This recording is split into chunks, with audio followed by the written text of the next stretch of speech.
Origins of Negro Spiritual, called Lord, I Want to Be a Christian. Today I'll turn my attention away from that and move more into a secular realm, perhaps even into the magic kingdom. I'm never sure what fairy tale hero or heroine did what, but I think it was Cinderella who sang, "A dream is a wish your heart makes." Is that right? Was it Cinderella? A dream is a wish your heart makes when? When you're fast asleep. And that song goes over in my mind again and again and again, because I'm one of those people that's a daydreamer. And I like to think about wonderful things that will take place in my life and in the world.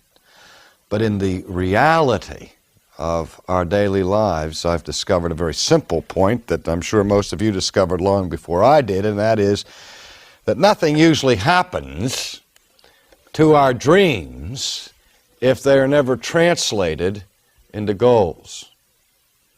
But for achievement to take place, for movement and progress to happen, that dream has to become a goal.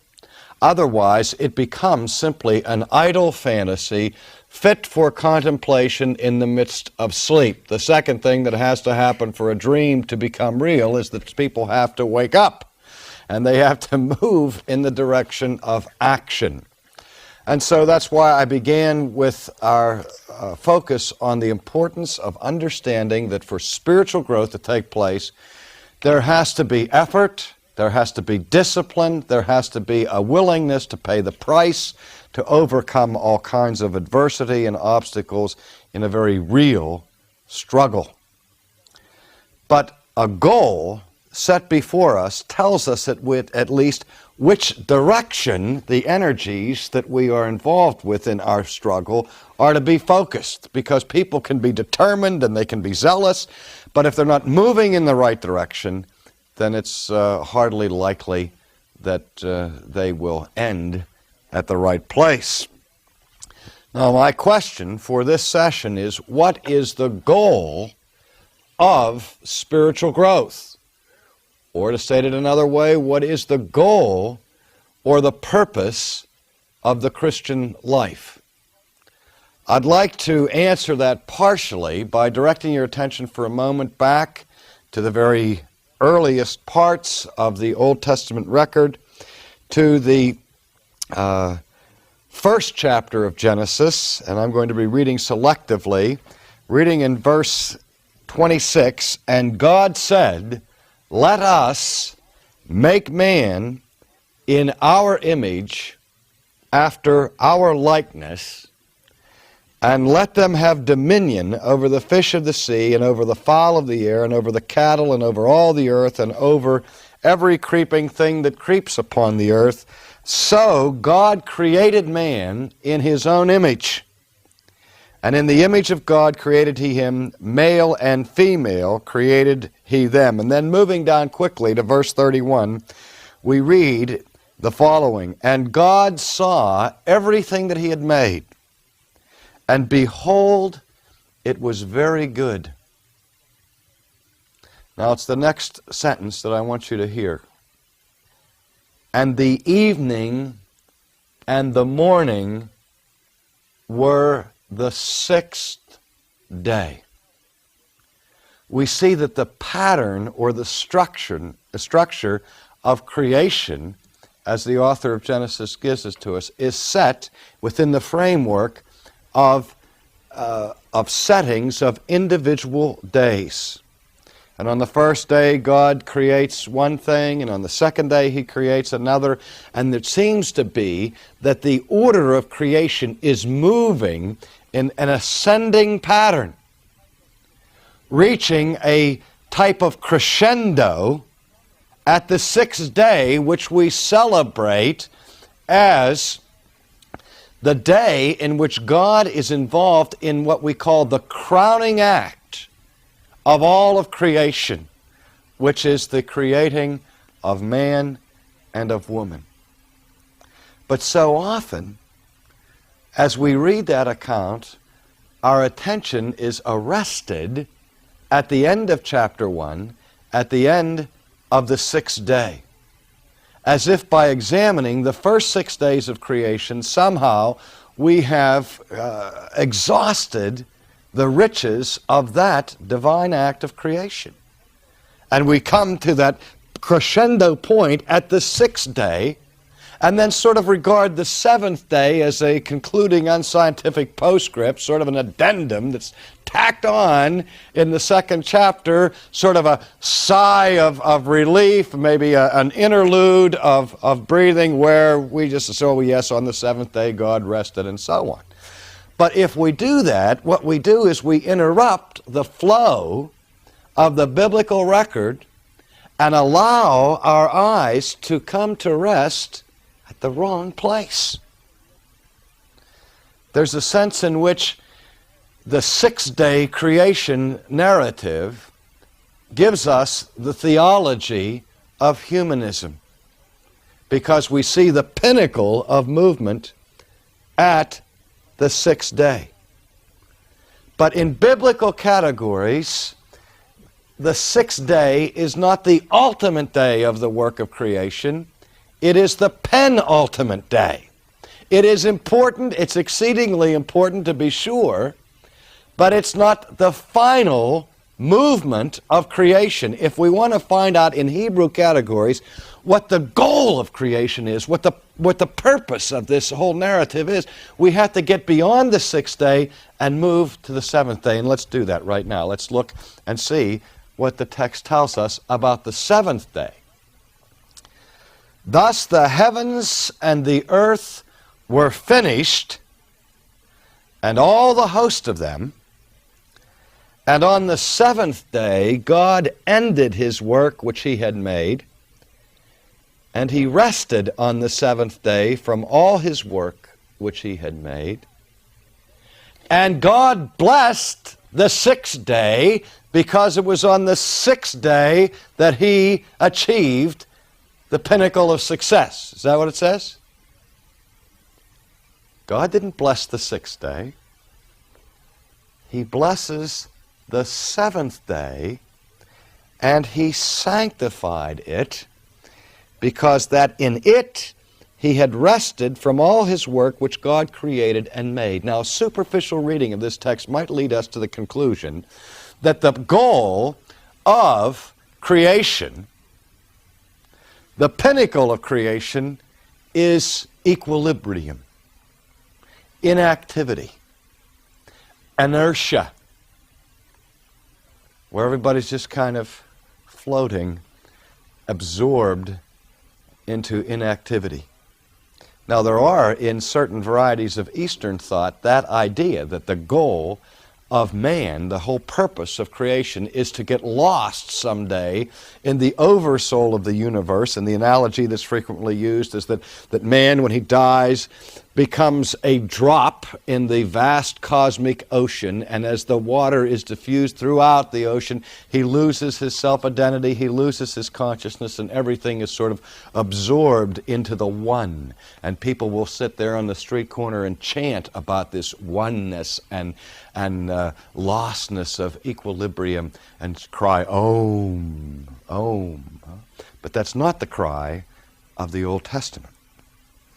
Sabbath rest, as we see it expanded throughout the rest of the Scriptures, is not a state of equilibrium.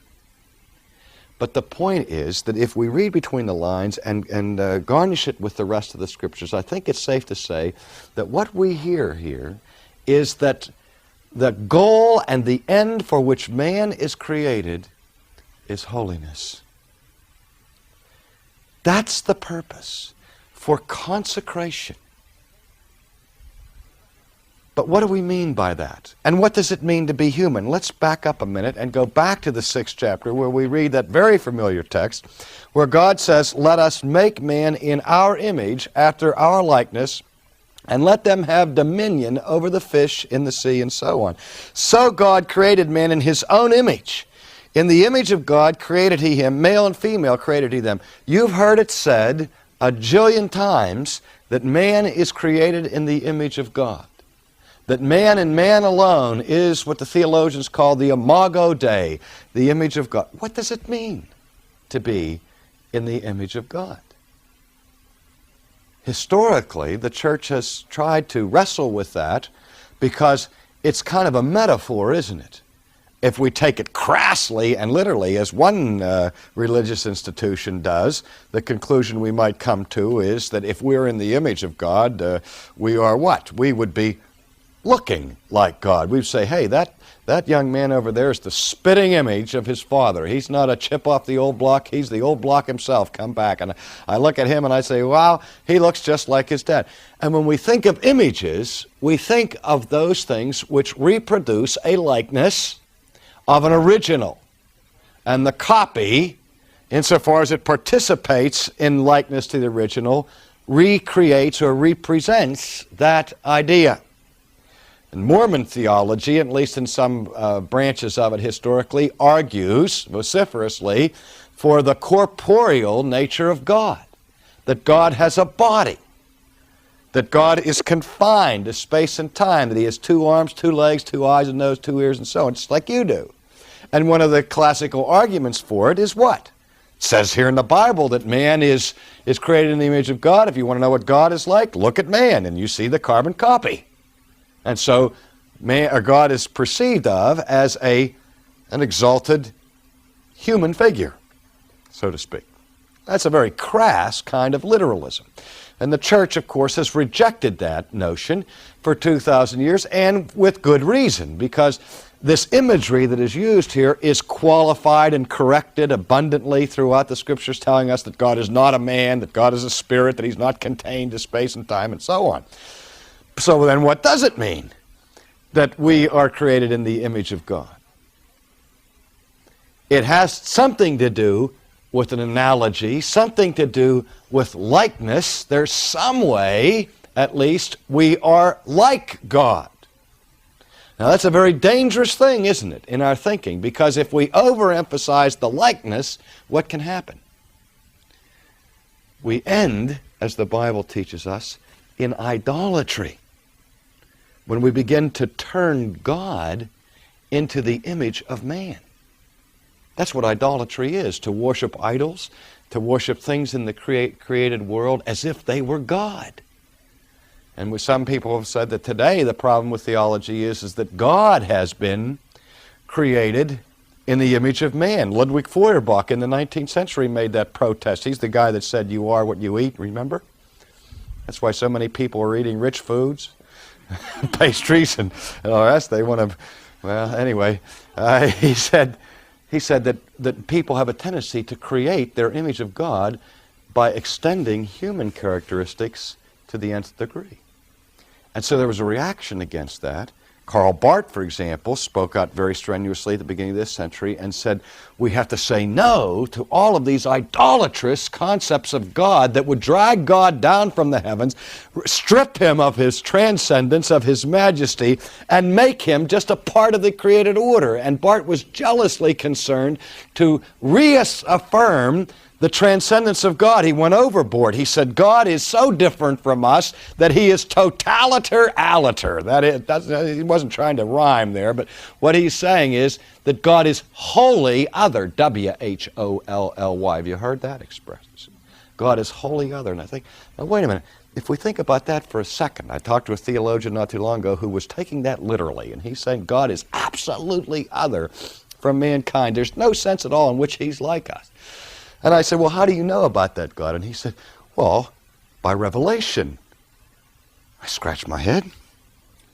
I said, if God is absolutely other from us, no way in which he's like us, how can he possibly reveal himself to us? And he said, well, easy, through the Scripture, through Jesus, through nature. I said, wait, you missed my point. I mean, yeah, you believe that the Bible reveals him and nature reveals him and everything, but I'm asking a more fundamental question. I said, how could even the Bible do it? How could even Jesus do it?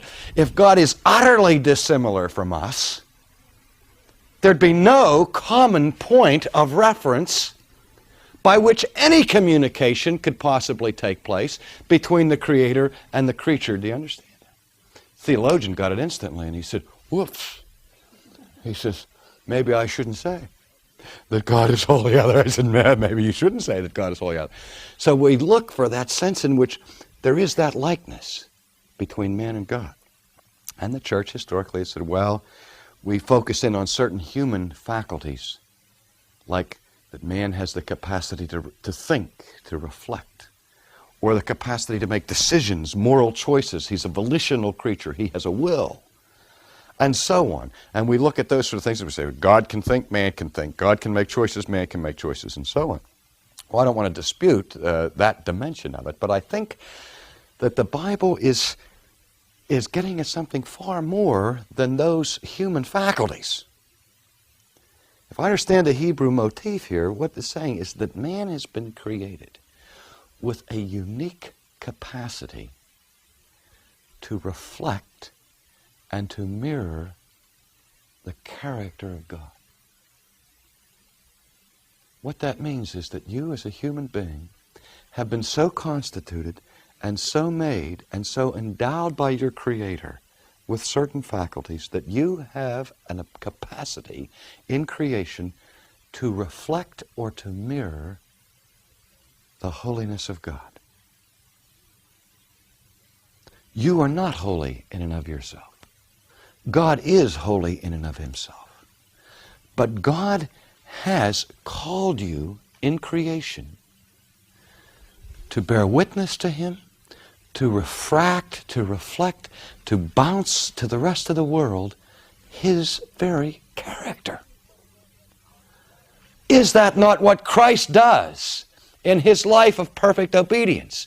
Does He not fulfill the purpose and the destiny for which man is created? No wonder the theologians talk about Jesus as the new humanity, and why Paul speaks of Him as the new Adam, in whom the fullness of the Godhead dwells bodily. But more than that, He is the brightness of God's glory, the express image of His person. And Jesus says to His disciples, if you see me, you've seen the Father. Now, we have to be careful there. I'm not suggesting for a moment that deity is reproduced in us by any means. But do you remember when Moses went up to the mountain?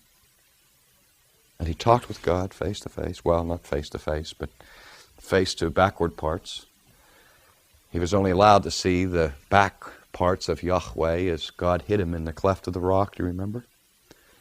And then he came down from the mountain. And what happened? His countenance was changed. His face was shining, glowing. There was a refulgence of glory bouncing off of Moses. Was it that suddenly the internal glory and majesty of this Midianite shepherd suddenly and finally broke through his skin so that people could see what was really inside of Moses for the first time? You know better than that.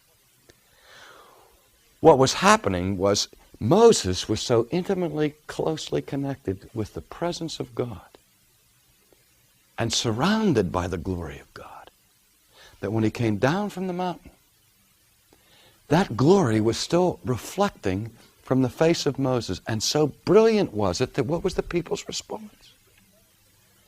They hid their faces, they shrunk back in alarm, and they cried out to Moses, Moses, cover your face! Not only can we not stand to look into the pure, unveiled glory of God Himself, that would kill us. No man can see God and live. But we can't even bear the sight of reflected glory. Moses, cover your face. The highest goal of the Christian, the thing for which we live and move and have our being, the greatest hope of the consummation of the Christian life, is what we call the beatific vision. The visio Dei, the vision of God. To be able to look not at the face of Moses, but to look into the face of God Himself. Even after the fall, man is expelled from the garden. He is sent east of Eden. The angel with the flaming sword is posted at the entrance to paradise, lest man should move back into that immediate presence of God But God doesn't just simply send man into exile and abandon his creature forever. But even after the judgment upon the fall takes place, the provision from the very beginning is made to redeem that fallen creature. The image of God is now soiled.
Who will be comforted?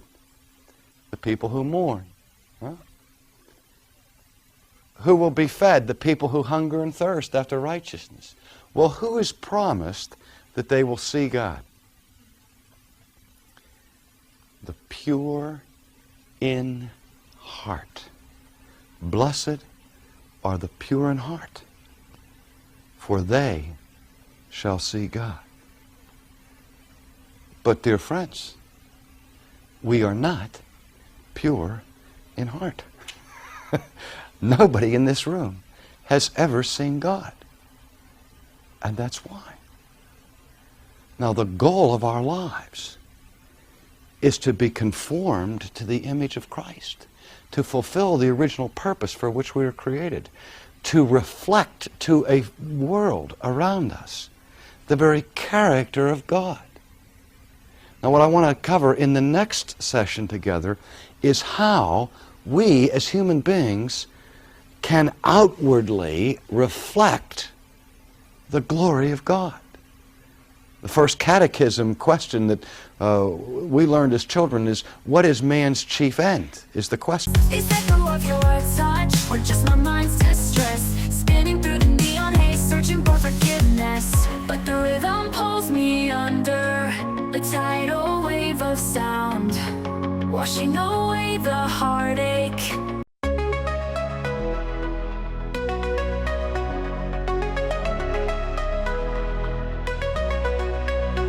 And then haze of neon wander through the night, lost in a sea of stars where your whispers take flight. Electrified emotions, they dance around my heart in this digital garden where we never have to part. Shadows blend with colors as the beat sets me free. Every note a memory, every rhythm you and me. Echoes of you in synth waves, feel you near in the pulsing haze. It's such a world where we collide. You love the rhythm in my mind. With the glow of city lights, our shadows intertwine in this kaleidoscope of love where the past and future align. With every step I take, I feel your presence strong, and this digital symphony where our hearts belong. Shadows blend with colors as the beat sets me free. Every note a memory, every rhythm you and me. Echoes of you in synth waves, feel you near in the pulsing haze. It's such a world where we collide. You love the rhythm in my mind.